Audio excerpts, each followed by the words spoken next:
Bienvenidos a este audiolibro y ya sabes, Dios quiere lo mejor para ti. Sistema nervioso, generalidades. La estructura del sistema nervioso, representada por la neurona y la función por el arco reflejo, ambas integradas, nos convierte en lo que somos. Las actitudes, el comportamiento, la personalidad, la inteligencia, la memoria, los puntos de vista de cada uno de nosotros, así como la coordinación de los movimientos y otras funciones, también importantes, hacen que cada persona sea única. El sistema nervioso es una estructura compleja y maravillosa, destinado a la transmisión de impulsos nerviosos, y a medida que se estudia en la escala zoológica en forma ascendente, se va complicando cada vez hasta llegar al sistema nervioso humano, caracterizado por la diversidad y especificidad de las funciones que deben cumplir para subsistir en el medio que lo circunda. Su función está en relación directa con la de otros órganos que le aportan elementos vitales como es el oxígeno y la glucosa. Es necesario tomar en cuenta que la falta o disminución de estos elementos repercutirá negativamente en las funciones del sistema nervioso y por consiguiente en el resto del organismo. Concepto. El sistema nervioso es el conjunto de estructuras morfofuncionales especializadas en recibir los diferentes estímulos por intermedio de receptores distribuidos en todo el cuerpo. Discrimina el estímulo o la información para luego procesarlos y finalmente expresarlos en actos por medio de los efectores que son las glándulas, el músculo liso, el miocardio y el músculo esquelético. Asimismo, controla y regula el normal funcionamiento de los diferentes órganos, sistemas y aparatos que constituyen el cuerpo humano y su relación con el medio ambiente. El sistema nervioso, además de recibir, interpretar y seleccionar infinidad de informaciones o señales sensitivas y sensoriales, controla diversas conductas motoras complejas, por ejemplo, marcha, lectura, escritura, etc. Así, a través del encéfalo y muy especialmente por medio de la corteza cerebral, es capaz de tomar decisiones lógicas, deductivas e inductivas, pensar creativa y críticamente, sentir emociones, realizar aprendizajes significativos a través de la observación y las habilidades tanto cognitivas como psicomotoras. El sistema nervioso trabaja en forma coordinada con el sistema endocrino, conservando la homeostasis. Ambos sistemas responden con ritmo distinto a las señales o estímulos que reciben del medio interno y externo.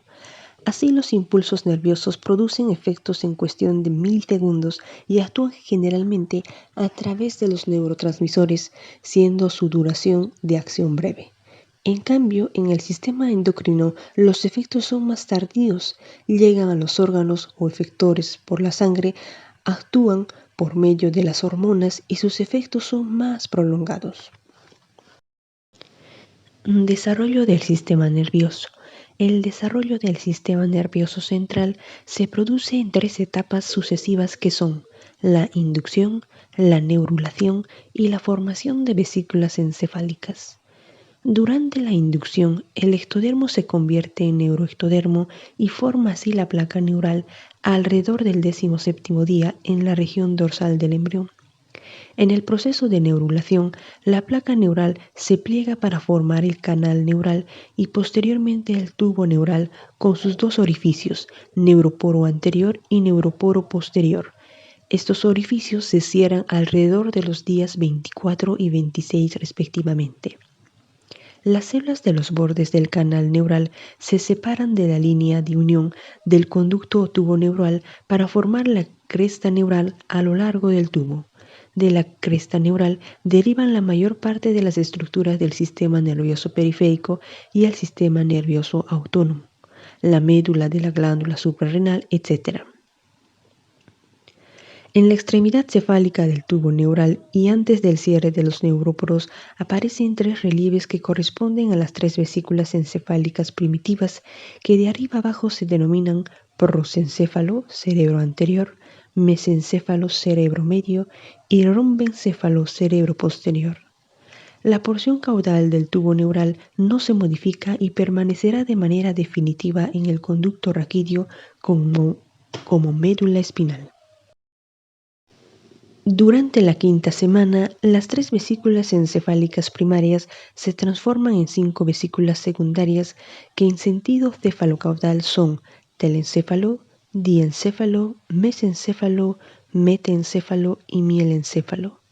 El telencéfalo y el diencéfalo provienen de la vesícula prosencefálica, en cambio el metencéfalo y el mielencéfalo derivan de la vesícula rombencefálica. De la porción anterior del metencéfalo proviene el puente o protuberancia y del sector posterior se origina el cerebelo, permaneciendo sin dividirse la vesícula mesencefálica. Cada una de las vesículas, tanto primarias como secundarias, están separadas por estrechamientos o surcos. Además, en el interior de las vesículas y de la futura médula espinal se encuentra la cavidad del tubo neural que se dilata en diferentes regiones, dando origen a las cavidades ventriculares llenas de líquido cefalorraquídeo. En el desarrollo de la médula espinal, la cavidad del tubo neural tiene la forma de un rombo, cuyas porciones laterales constituyen los surcos limitantes, y los extremos superior e inferior forman la placa del techo y la placa del suelo respectivamente. Ahora bien, en general, las estructuras anteriores al surco limitante se denominan placa basal de naturaleza motora, dando origen a las astas ventrales, y las formaciones posteriores constituyen la placa alar de función sensitiva y origina a las astas dorsales de la médula espinal. Las estructuras derivadas de las vesículas secundarias encefálicas y las cavidades labradas en ellas son las siguientes. Vesícula telencefálica, que origina a la corteza cerebral, a la sustancia blanca telencefálica, a los núcleos grises, núcleo caudado, núcleo lenticular, núcleo amigdalino y claustrum, y en su interior contiene a los ventrículos laterales. La vesícula diencefálica, que origina al tálamo, al epitálamo, al hipotálamo, al subtálamo y al metatálamo, y su cavidad es el tercer ventrículo. La vesícula mesencefálica, que origina los pedúnculos cerebrales y a la lámina cuadrigémina, no presenta cavidad ventricular. En su lugar se encuentra el acueducto mesencefálico de Silvio. El rombencéfalo da origen al metencéfalo y al mielencéfalo. En su interior se labra el cuarto ventrículo. El metencéfalo origina ventralmente al puente o protuberancia y dorsalmente al cerebelo. A su vez, el mieléncefalo corresponde a la médula oblonga. Por otra parte, las cavidades ventriculares se hallan comunicadas entre sí de la siguiente manera. Los ventrículos laterales se comunican con el tercer ventrículo por medio de los agujeros interventriculares de Monro. El tercer con el cuarto ventrículo se conecta a través del acueducto mesencefálico. El cuarto ventrículo se comunica con el ventrículo terminal de la médula de Krause por medio del conducto central o ependimario, que es el vestigio del gran conducto primitivo medular. En el desarrollo del sistema nervioso central, la vesícula telencefálica es la que más volumen alcanza, llegando a cubrir a las otras estructuras derivadas de las vesículas diencefálica y mesencefálica. Durante el proceso del desarrollo del sistema nervioso pueden producirse defectos o alteraciones del mismo, repercutiendo negativamente en las importantes funciones que debe cumplir. Las malformaciones congénitas más frecuentes son por defectos de la neurulación. Así tenemos a la anencefalia, caracterizada por la ausencia del cerebro anterior, por defecto primario y cierre insuficiente del neuropro anterior. El encefalomeningocele es la protrusión del encéfalo y meninges. También se origina por defecto del cierre total del neuropro rostral o anterior. La hidrocefalia congénita se debe al aumento anormal del líquido cefalorraquídeo dentro del encéfalo por obstrucción del acueducto mesencefálico, falta del desarrollo del agujero interventricular o por otras causas. Las hidrocefalias se deben a causas muy diversas, entre las más importantes, trastornos en la circulación del líquido cefalorraquídeo, abreviado como LCR, trastornos de la reabsorción del líquido cefalorraquídeo y por trastornos de la producción del mismo. Es importante señalar que el líquido cefalorraquídeo es formado principalmente por los plexos coroideos que se localizan a nivel de los ventrículos encefálicos y es reabsorbido por las vellosidades aracnoidales.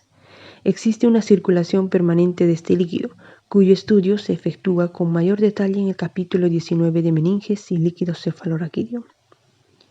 La espina bífida se debe a la falta de desarrollo de las apófisis espinosa de las vértebras, y los tipos más frecuentes son la espina bífida oculta, que se caracteriza por la falta de las apófisis espinosas y láminas vertebrales habitualmente lumbares, y el meningocele es cuando a la lesión anterior se agrega la protrusión de las meninges a manera de quiste por debajo de la piel. El meningocele cuando la cola de caballo o la médula espinal se ubican dentro de las meninges haciendo relieve a través de la piel. Fuera de estas malformaciones existen muchas más. Las malformaciones congénitas se pueden prevenir en forma significativa con el consumo de ácido fólico antes del embarazo, lo que facilita la neurogénesis del sistema nervioso antes del cierre de los neuróporos del tubo neural, que generalmente se completa hasta el día 26. División. El sistema nervioso, tanto desde el punto de vista morfológico como fisiológico, se divide y se organiza en dos grandes sectores. Inciso A, el sistema neurovegetativo, e inciso B, el sistema somático de relación.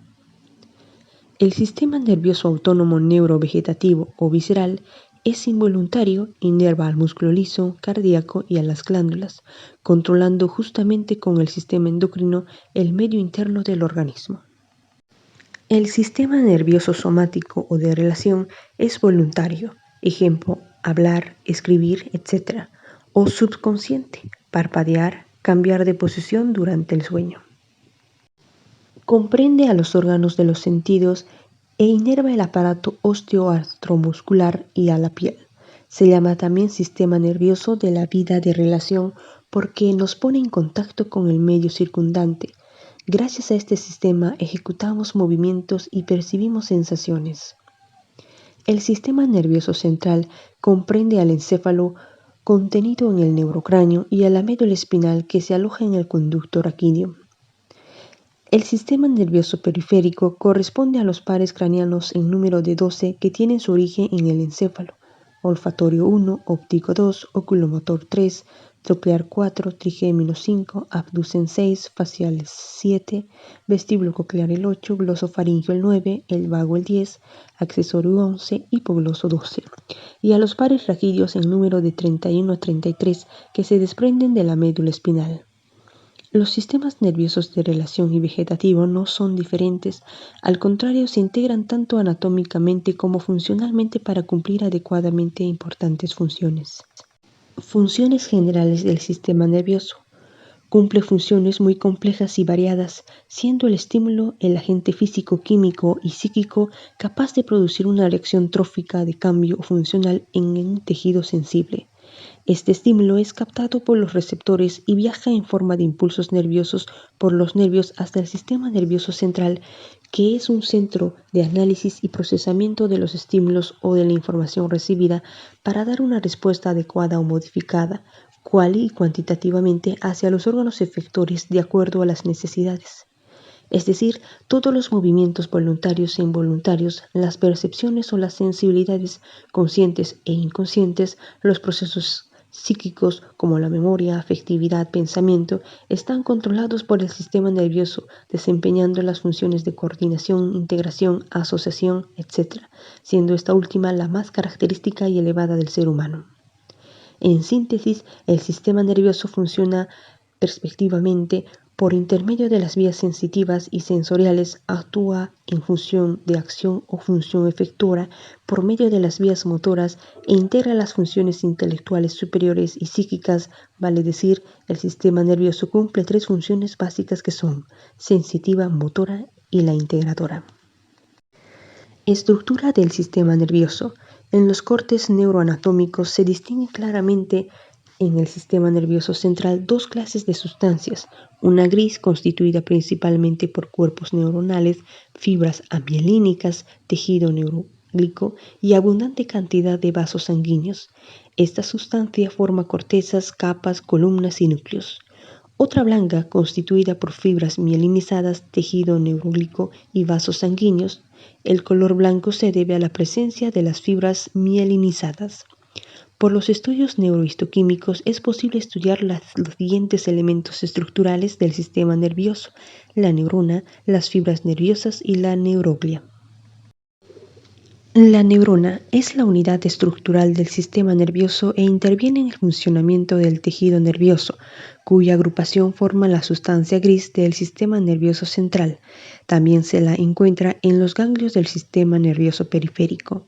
Las neuronas y las células macrogliales provienen histogenéticamente de las células neuroepiteliales del tubo neural, en tanto las células microgliales derivan de las células mesenquimales que llegan al sistema nervioso con los vasos sanguíneos. Estructura de la neurona.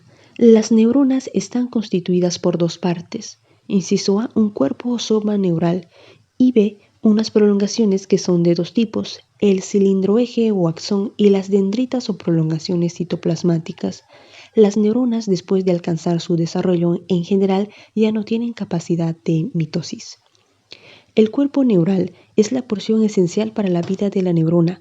Contiene al núcleo, citoplasma y toda la maquinaria bioquímica para la síntesis de enzimas y otras sustancias primordiales para la vida de la célula. El número de neuronas sobrepasa los 100.000 millones de células. El tamaño del cuerpo neural es variable, oscila entre 5 micras como las células granulosas de la corteza cerebelosa hasta 130 micras como las neuronas motoras alfa de la médula espinal o las células gigantes piramidales de la corteza motora cerebral.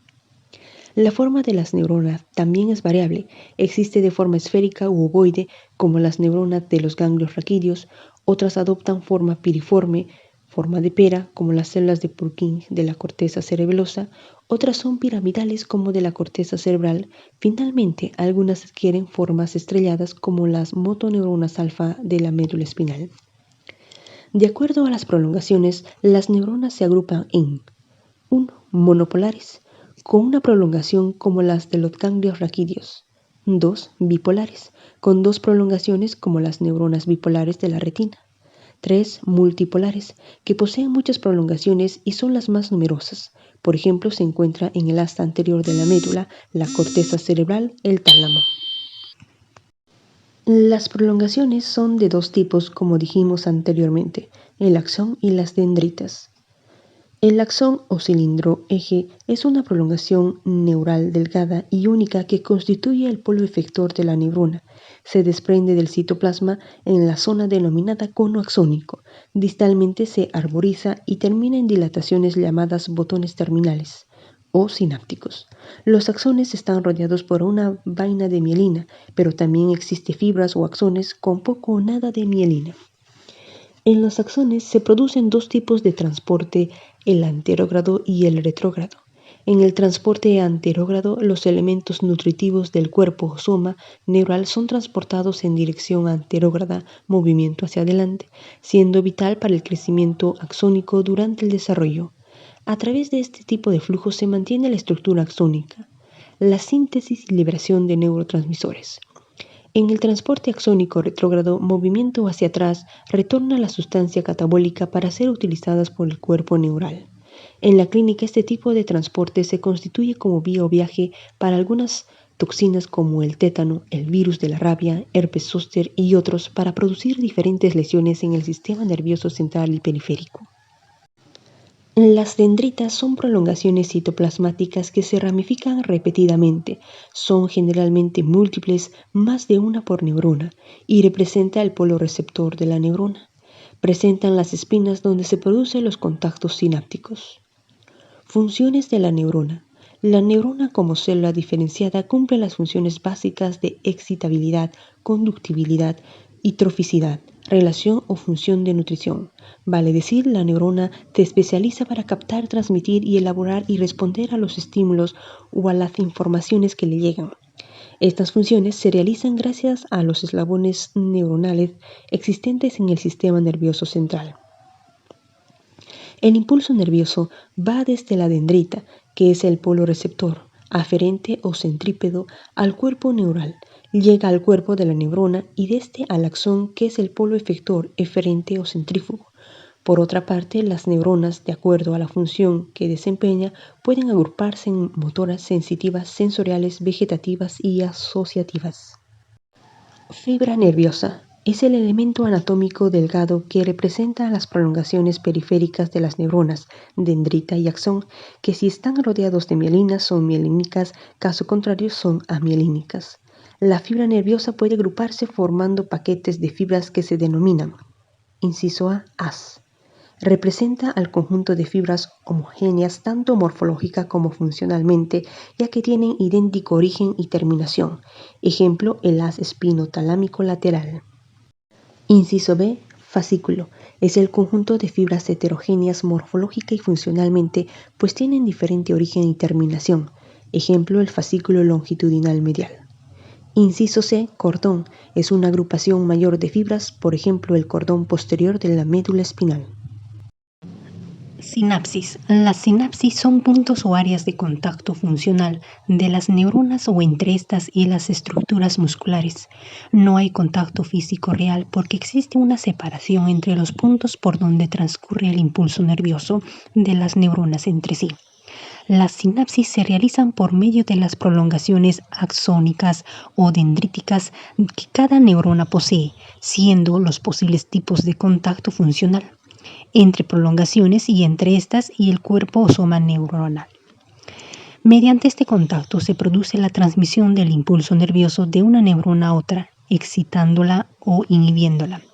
De acuerdo al tipo clase de transmisión del impulso nervioso que se realice, se puede clasificar a las sinapsis en químicas y eléctricas.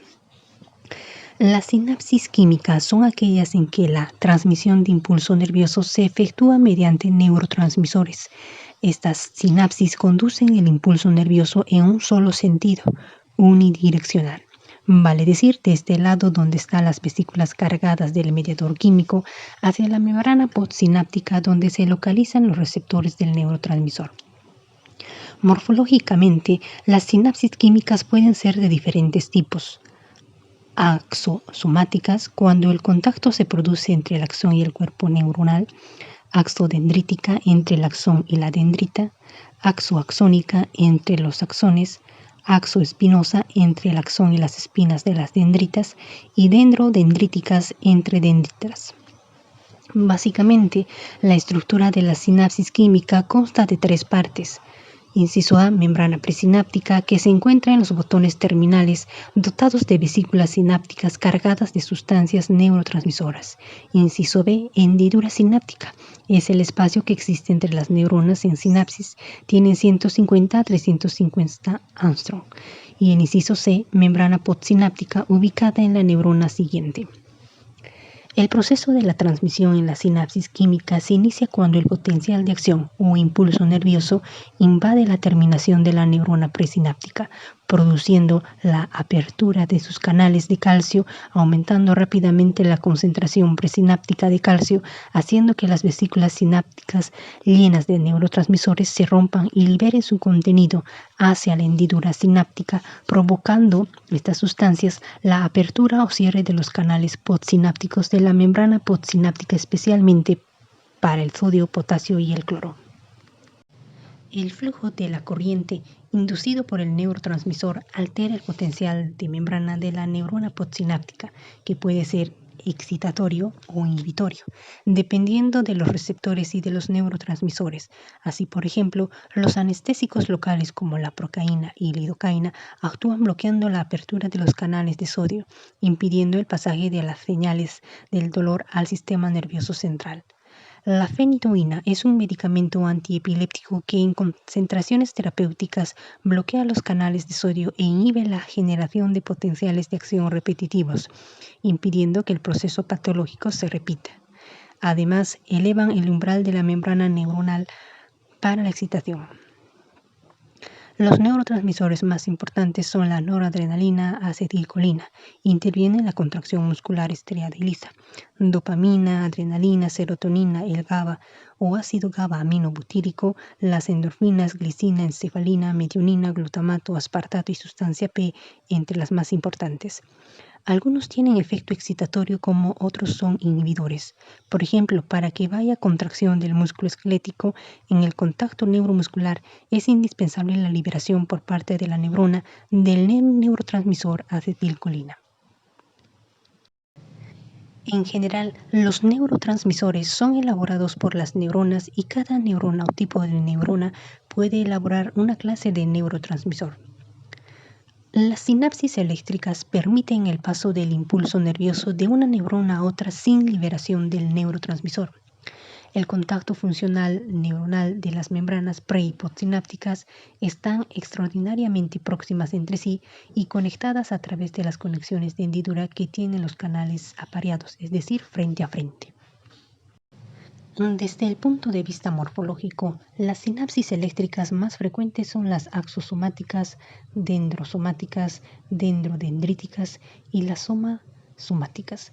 Estas sinapsis pueden conducir el impulso nervioso en ambos sentidos, vale decir, es bidireccional, y la transmisión del impulso nervioso es más rápido que en las químicas. Estas sinapsis son raras. Neuroglia. Son células gliales o de apoyo a las neuronas que ocupan prácticamente todo el espacio del sistema nervioso, no ocupado por las neuronas. Son de origen ectodérmico, capa externa del blastodermo que da origen al sistema nervioso, piel y la porción nerviosa del órgano de los sentidos, excepto la microglia, que es de origen mesodérmico. Otra capa germinativa, que es la capa media del blastodermo, ubicada entre el ecto y el endodermo. En general, las células de la neuroglia son más pequeñas y mucho más numerosas que las neuronas.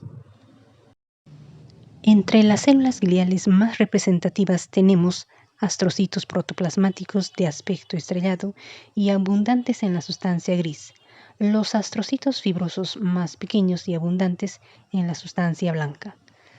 La oligodendroglia de pocas prolongaciones se relaciona con las fibras nerviosas, las células de Schwann o neurolemocitos que se localizan en el sistema nervioso periférico y forman la vaina de mielina de estas fibras. Los astrocitos protoplasmáticos y los fibrosos se ponen en contacto con el endotelio de los capilares mediante los pies chupadores o vasculares y con las neuronas, estableciendo así la barrera hematoencefálica. Microglia. Es un tipo de célula pequeña de origen mesodérmico que se encuentra tanto en la sustancia gris como en la blanca. Asimismo, guardan relación con las neuronas, los vasos sanguíneos y las otras células gliales. Funciones de la neuroglia. Los astrocitos protoplasmáticos y fibrosos desempeñan funciones de nutrición y sostén de las neuronas. La oligodendroglia en el sistema nervioso central y las células de Schwann en el sistema nervioso periférico forman mielina. La mielinización en el sistema nervioso central no es uniforme en el tiempo. Así, por ejemplo, las fibras córtico-espinales que son motoras comienzan a mielinizarse después de 5 a 6 meses del nacimiento, terminando este proceso a los 2 años aproximadamente. La microglia cumple principalmente funciones defensivas. En estado de reposo son pequeñas, pero cuando existen procesos patológicos, por ejemplo en la inflamación, se activan y se agrandan para convertirse en fagocitos móviles. A diferencia de las neuronas, las células de la neuroglia tienen capacidad de dividirse. Cabe destacar que la neuroglia es la responsable de la mayoría de los gliomas o tumores del sistema nervioso central y periférico.